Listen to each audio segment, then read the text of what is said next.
Хочете, покажу вам историю?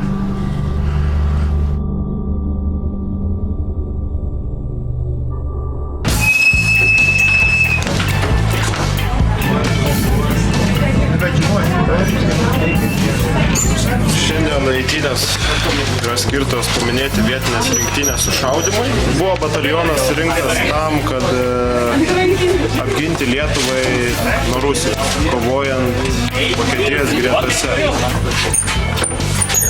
Dėl ko jos sušaudė? Dėl to, kad pasakė, kad jūs greičiau apsiginklavot, mes jūs viešim į Ukrainą ar kur tenai. Kiem 3 metai, tada visi ne, mes liksim čia išsiskirsti. Kurie nespėjo pabėgti, ten nespėjusių pabėgti buvo keli tūkstančiai, išstatė į rikiuotę, kas 10 atrinko sušaudė čia Paneriuose, kitus išsiuntė į frontą jau privalomai. Они хоть что-нибудь знают об этой истории? Ну, все знают. То, поверь мне, ничего не знают. Особенно об этом лесе.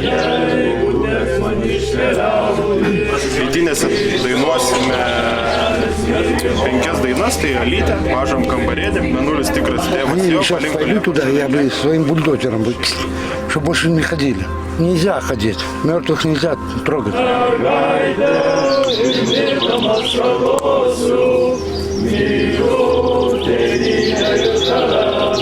Это тут показуха, а там вглубь лес зайдите, посмотрите, ямы не раскопанные, где расстреляли жидов, литовцев, русских, всех. Mes norime atminti tuos žmonės, nes nėra daugiau kas atneša.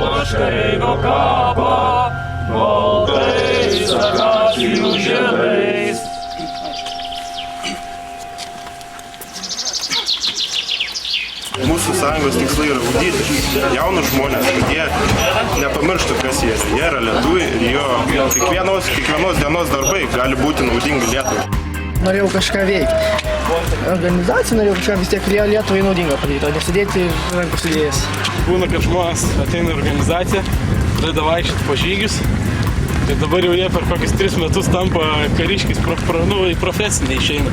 Draugavom su skanais, tipo, ir dėl to. O skanai nepriklauso, bet jeigu varote demonstracijas, tada jūs kartu. Kaip ir.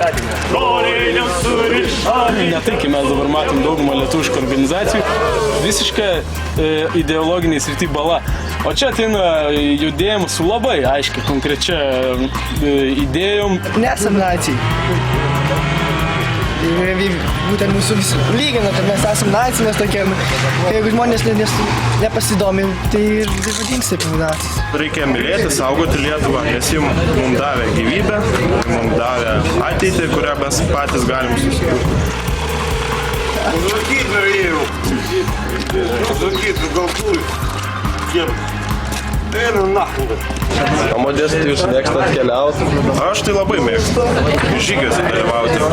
Pavyzdžiui, būna žygiai partizanų takais. Eini, pavyzdžiui, mišku ir tokia išlenda senovinė trobelė, kurios ten niekas nežino. Bet žinai, kad tai trobelė jau daugiau nei 200 metų.